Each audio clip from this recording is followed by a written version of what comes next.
हर हर महादेव दोस्तों, आप सुन रहे थे मेरे साथ मैं तेरी हीर भाग 10। मुरारी का घर बनारस। आज मुरारी की आंखें जरा देर से खुली। आंखें मसलते हुए उसने घड़ी की तरफ देखा तो पाया कि सुबह के 8 बज रहे थे। मुरारी बिस्तर से नीचे आया और अंगड़ाई ली। धरती माता को प्रणाम किया और अपने महादेव को याद करके कमरे से बाहर चला आया। अरे मैगी, हमको उठाया काहे नहीं? देखो सूरज भगवान सर चढ़ाए हैं। मुरारी ने हॉल में आते हुए कहा। अनु मुरारी के लिए चाय लेकर आई और कप मुरारी की तरफ बढ़ाकर कहा, तुम काफी थके हुए थे तो सोचा तुम्हें सोने दूं। चाय? मुरारी ने चाय का कप लिया और दूसरे हाथ से जाती हुई अनु का हाथ पकड़कर उसे रोक लिया और कहा, आजकल तुम हमारा कुछ ज्यादा ही ध्यान रखने लगी हो। कुछ चाहिए तुमका? अनु मुरारी की तरफ पलटी और मुस्कुरा कर कहा, मुरारी, कभी कभी बेवजह भी हमें एक दूसरे की परवाह कर लेनी चाहिए और मुझे कुछ नहीं चाहिए। उल्टा तुमने हमेशा जरूरत से ज्यादा दिया है मुझे। अनु की बात सुनकर मुरारी मुस्कुराए बिना ना रह सका।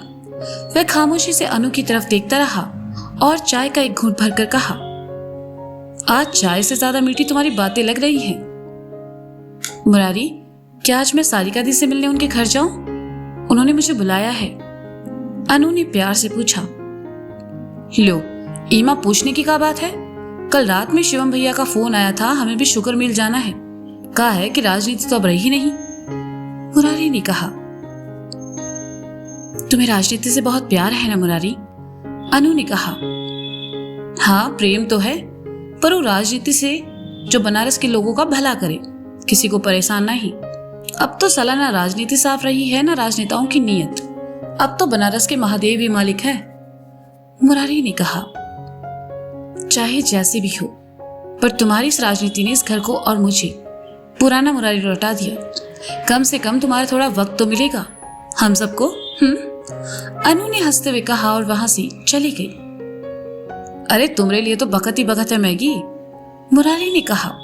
तभी उसकी नजरें सामने से आते कृष्णा पर पड़ी, जो कि सुबह का अखबार हाथ में लिए परेशान सा चला आ रहा था। का हाल बाबू, सुबह सुबह तुम्हारे चेहरे पर 12 काहे बजे हैं? मुरारी ने पूछा। ये देखिए मुरारी भैया, कहते हुए कृष्णा ने अखबार मुरारी की तरफ बढ़ा दिया। मुरारी ने अखबार के पहले पन्ने पर छपी खबर देखी। बनारस के उभरते सितारे भूषण यादव पहली बार युवा नेता के रूप में। मुरारी के चेहरे पर परेशानी के भाव उभर आए। उसने कृष्णा की तरफ देखा तो कृष्णा ने कहा, जे का मुरारी भैया, आप राजनीति में नहीं है, इसका मतलब अब कोई भी अरा गहरा युवा नेता बनेगा? आप कुछ करते काहे नहीं? इसमें हम क्या करेंगे? मुरारी ने कहा। अरे आप इतने साल राजनीति में रहे, आपका कोनो फर्ज बनता है कि नहीं? कृष्णा ने गुस्सा होकर कहा। हम अब भी तुम्हारी बात नहीं समझे कृष्णा, जरा खुलकर बताओ, मुरारी ने कहा। मुरारी भैया, हम जे कहना चाह रहे, जैसे बनिया अपनी दुकान का गल्ला अपने बेटे को, किसान अपना हल अपने बेटे को और जौहरी अपना कारोबार अपने बेटे को संभला देता है, वैसे आप अपनी राजनीति मुन्ना को कैसे नहीं दे देते? आपके बाद वो भी तो युवा नेता के इलेक्शन में खड़े हो सकते हैं ना, और हमका पूरा यकीन है बनारस के लोग उन्हें ही अपना युवा नेता चुनेंगे। कहा है कि मुन्ना भैया में राजनीति के सारे गुण भी हैं और सब्र भी, जो भूषण जैसे लोग राजनीति में हमको ठीक नहीं लगते। कृष्णा ने अपने मन की बात मुरारी के सामने रख दी। कृष्णा की बात सुनकर मुरारी मुस्कुराया और कहा, तू बड़ा भोला है रे कृष्णा। मुन्ना हमसे बहुत ही विपरीत है। उनको हमारी राजनीति में कोनो इंटरेस्ट नहीं है। वो जब से बहुत ही दूर है। हर उसको तो राजनीति का राह भी नहीं मालूम। वो का युवा नेता का इलेक्शन लड़ेगा। ये तो आप गलत कह रहे हैं मुरारी भैया। अगर मुन्ना बाबा को राजनीति के बारे में पता नहीं होता तो 5 साल अपने कॉलेज में इलेक्शन कैसे लड़े? आज तक मुन्ना भैया के पोस्टर उनके कॉलेज में लगे हैं, कृष्णा ने कहा। मुरारी ने सुना तो सोच में पड़ गया। सच तो कह रहा था कृष्णा। अगर मुन्ना को राजनीति से इतनी नफरत थी तो फिर वह हर साल कॉलेज इलेक्शन में हिस्सा क्यों लेता था? कैसे उसने मुरारी को राजनीति की इस दलदल से इतनी आसानी से निकाल दिया? इंदौर में उस नई शक्ति की मदद क्यों की? मुरारी को सोच में डूबा देखकर कृष्णा ने कहा, सोचिए मुरारी भैया, जैसे आपने अपने चाचा की दी हुई राजनीति को इतने साल अच्छे से संभाला, वैसे मुन्ना बाबा काहे नहीं संभाल सकते? हमें पूरा यकीन है मुन्ना बाबा अपनी जिम्मेदारियों को बहुत अच्छे से संभालेंगे और फिर बनारस के लिए उनका प्यार उनके व्यवहार में दिखता है। मुरारी मुस्कुराया और कृष्णा के कंधे पर हाथ रखकर कहा, तुम्हारी बात सही है कृष्णा, पर मुन्ना कभी राजनीति में कदम नहीं रखेगा। जब हमारे चाचा राजनीति में थे तो हम बनारस में उनके नाम की धौंस दिखाया करते थे कि चाचा विधायक है हमारे, और हमारा काम हो जाता था। पर जब हम खुद राजनीति में आए तब बचपन से एक बार मुन्ना के मुंह से सुने थे कि पापा विधायक है हमारे। बस वो पहली और आखिरी बार था, उसके बाद कभी नहीं सुना। जब तक राजनीति में रहे बस एक ही ख्वाहिश रही कि एक बार मुन्ना हमारे सामने फिर से ये बात कहे, लेकिन उसको राजनीति से इतनी नफरत है कि कभी वो कहा ही नहीं।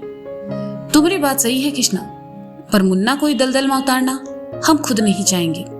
राजनीतिक की कालिक में हम अपने हाथ काले कर चुके हैं, लेकिन मुन्ना के हाथों पर कालिक नहीं लगने देंगे। मुरारी की बात सुनकर कृष्णा खामोश हो गया। मुरारी ने उसका कंधा थपथपाया और वहां से चला गया। मुरारी के जाने के बाद कृष्णा ने सामने देखा तो सीढ़ियों पर खड़े मुन्ना को अपनी ओर देखता पाया। कृष्णा चुपचाप वहां से चला गया। मुन्ना हॉल में आया और टेबल पर रखा अखबार उठाकर देखा। पहले पन्ने पर छपी भूषण की तस्वीर देखकर मुन्ना के चेहरे पर कोई भाव नहीं था। उसने अखबार नीचे रखा और सोफे पर आ बैठा। कृष्णा उसके लिए सुबह का चाय नाश्ता रखकर चला गया। मुन्ना ने चुपचाप नाश्ता किया और वहां से उठकर चला गया।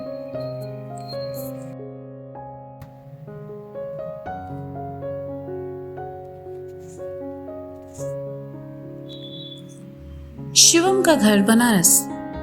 आई बाबा को चाय नाश्ता देने के बाद सारिका साड़ी बदलने के लिए कमरे में चली आई। आज उसे मुंबई वाले ऑफिस के किसी काम से बैंक जाना था। शीशे के सामने खड़ी सारिका अपनी साड़ी पहन रही थी।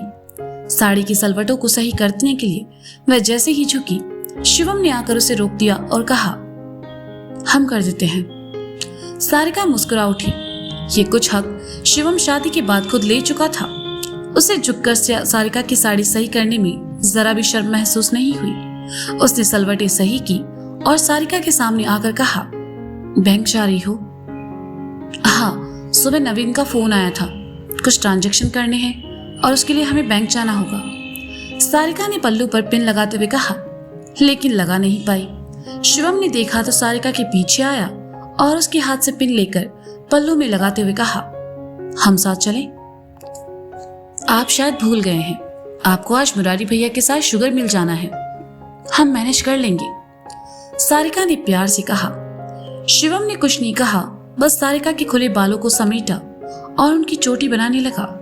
सारिका मुस्कुरा उठी और कहा, आज ये इतना प्यार जताने की वजह? इस उम्र में अक्सर एक दूसरे को खो देने का डर बढ़ जाता है, शायद इसलिए, शिवम ने सारिका की चोटी बनाते हुए कहा। सारिका ने सुना तो सहसा ही उसकी आंखों में आंसू भर आए। उसे याद आया कुछ दिन बाद वह मुंबई चली जाएगी। सारिका शिवम की तरफ पलटी और शिवम की आंखों में झांकते हुए कहा, इन आंखों में हमारे लिए मोहब्बत होनी चाहिए, हमें खो देने का डर नहीं। पर अब से इन आंखों में मोहब्बत के साथ साथ आपके लौट आने का इंतजार भी होगा, मैडम जी, शिवम ने नम आंखों के साथ कहा। सारिका ने अपनी आंखों में आए आंसुओं को रोक लिया।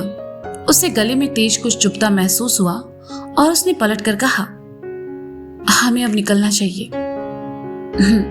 हम भी निकलते हैं, मुरारी हमारा इंतजार कर रहा होगा, कहकर शिवम तेज कदमों से वहां से चला गया। शिवम घर से बाहर आया तो देखा मुरारी अपनी जीप में बैठा उसी का इंतजार कर रहा है। शिवम जीप की तरफ बढ़ गया। मुरारी उसकी आंखों में आई नमी को ना देख ले सोचकर शिवम ने जेब से चश्मा निकाला और आंखों पर लगा लिया। सफेद कुर्ता पजामा, कुर्ते की बाजू फोल्ड की हुई, एक हाथ में घड़ी और दूसरे हाथ में सारिका का दिया पहला तोहफा, चांदी का कड़ा, काले घने बालों में से झांकते सफेद बाल, सलीके से बड़ी दाढ़ी जिसमें से झांकते सफेद बाल शिवम की बढ़ती उम्र का एहसास करवा रहे थे। शिवम जीप के पास आया और मुरारी के बगल में आ बैठा। मुरारी की नजर जब शिवम पर टिकी तो उसने कहा, क्या बात है भैया, आज किस पे बिजली गिराने का इरादा है? हर चश्मे के साथ तो कल लग रहे हो, मतलब का ही बताएं। मक्खन लगाना बंद करो और चलो, हमने तुमसे जल्दी आने को कहा था और तुम अब आ रहे हो। हमारी बात को आजकल सीरियस नहीं लेते हो मुरारी, शिवम ने कहा। अगर हम जल्दी आ जाते तो आपको भाभी के पल्लू का पिन लगाने को कैसे मिलता? मुरारी ने दबी आवाज में कहा। शिवम ने सुना तो आंखों से चश्मा हटाकर हैरानी से मुरारी की तरफ देखा। मुरारी ने जीप स्टार्ट की और आगे बढ़ाते हुए कहा, अब हमारी जीप आपके कमरे की खिड़की के सामने आकर रुकी तो इसमें हमरी का गलती है? दूसरों के कमरे की खिड़कियों में झांकना सही बात नहीं है मुरारी, शिवम ने कहा। सही तो नहीं है भैया, पर कहा है ना कि बीते कुछ सालों से आपका वो रोमांटिक वाला साइड देखे नहीं थे, आज देख लिए, अब दिल को तसल्ली है, मुरारी ने खुश होकर कहा। तो शिवम भी मुस्कुरा उठा और कहा, पगलैट हो तुम भी, प्रेम का उम्र से कोनो लेना देना नहीं है मुरारी, जैसे जैसे उम्र बढ़ेगी तुमको समझ आएगा असल में प्रेम होता क्या है। धीरे धीरे समझ आ रहा है भैया, मुरारी ने अनु के बारे में सोचते हुए कहा और मुस्कुरा उठा। वंश का फ्लैट मुंबई। सुबह सुबह वंश गहरी नींद में सोया हुआ था और कोई प्यारा सा सपना देख रहा था। रात का समय था। उस पर चांदनी रात में वंश निशी का हाथ थामे सड़क पर चल रहा था। धीमी बारिश हो रही थी जिसमें भीगते हुए वंश कुछ गुनगुनाते हुए निशी के साथ आगे बढ़ रहा था। चलते चलते निशी रुकी तो वंश ने उसकी तरफ देखकर भौहें उचकाई। निशी ने अपने पैरों की तरफ इशारा कर दिया। वंश ने देखा निशी के जूतों के लेस खुल गए हैं और निशी को झुकने में ऐतराज था। ये देखकर वंश निशी के सामने आया और नीचे बैठकर निशी के जूतों के लेस बांधने लगा। लेस बांधकर वंश जैसे ही उठा, निशी ने कहा, तुमने ये क्यों किया? कभी कभी कुछ हक मांगे नहीं जाते, हमें खुद को दे देने चाहिए। अब चले, वंश ने कहा और जैसे ही आगे बढ़ा, निशी ने कहा, अगर मैं कहूं मेरे पैरों में बहुत दर्द हो रहा है तो? वंश वापस निशी के पास आया और कहा, तो मैं तुम्हें अपनी पीठ पर उठा लूंगा। कहकर वंश फिर से आगे बढ़ गया। तो निशी ने कहा, वंश मेरे पैर बहुत दुख रहे हैं। वंश मुस्कुराया और वापस निशी के पास चला आया। वह नीचे बैठ गया। उसने निशी को अपनी पीठ पर चढ़ने का इशारा किया। निशी वंश की पीठ पर आ गई और वंश आगे बढ़ गया। वंश यह सपना देखकर नींद में मुस्कुरा ही रहा था कि तभी उसका फोन बजा और वंश का सपना टूट गया। फोन को इग्नोर करने के लिए वंश ने करवट बदली और तकिया उठाकर कान पर रख लिया। कुछ देर बजने के बाद फोन फिर बजा और इस बार वंश को फोन उठाना पड़ा। उसने आंखें मूंदे मूंदे फोन उठाया और कान से लगाकर कहा, हेलो। इतनी सुबह सुबह कौन फोन करता है? तुम्हारा सूरज शायद देर से निकलता है। बेटा घड़ी में वक्त देखो, सुबह के 10 बज रहे हैं। नवीन की आवाज वंश के कानों में पड़ी। वंश ने अधखुली आंखों से स्क्रीन देखी। स्क्रीन पर हिटलर नाम देखकर वंश को यकीन हुआ कि ये नवीन का फोन है। उसने फोन कान से लगाया और कहा, good morning uncle. Good morning बाद में, पहले मेरी बात सुनो। 10 समोसे, 1 किलो इमरती, 1 किलो गुलाब जामुन और कुछ जूस के डिब्बे लेकर जल्दी घर पहुंचो। नवीन ने वंश के गुड मॉर्निंग को साइड करके कहा, ठीक है, लेकिन बात क्या है? आपको सुबह सुबह ये सब क्यों चाहिए? वंश ने बिस्तर से उठकर टी शर्ट पहनते हुए कहा, वो सब मैं तुम्हें घर आने पर बताऊंगा। कहकर नवीन ने फोन काट दिया। वंश ने एक बार फिर स्क्रीन पर लिखे नाम हिटलर को देखा और कहा, सच में ही हिटलर है ये बंदा। सुबह सुबह मेरी नींद खराब कर दी और मेरा सपना भी। तो दोस्तों, क्या लगता है आपको नवीन के घर पर समोसे और जलेबी क्यों मंगाई जा रही है? अगर आपको पता है तो कमेंट सेक्शन में जरूर बताना। तो मिलते हैं अगले भाग के साथ कल। Bye bye.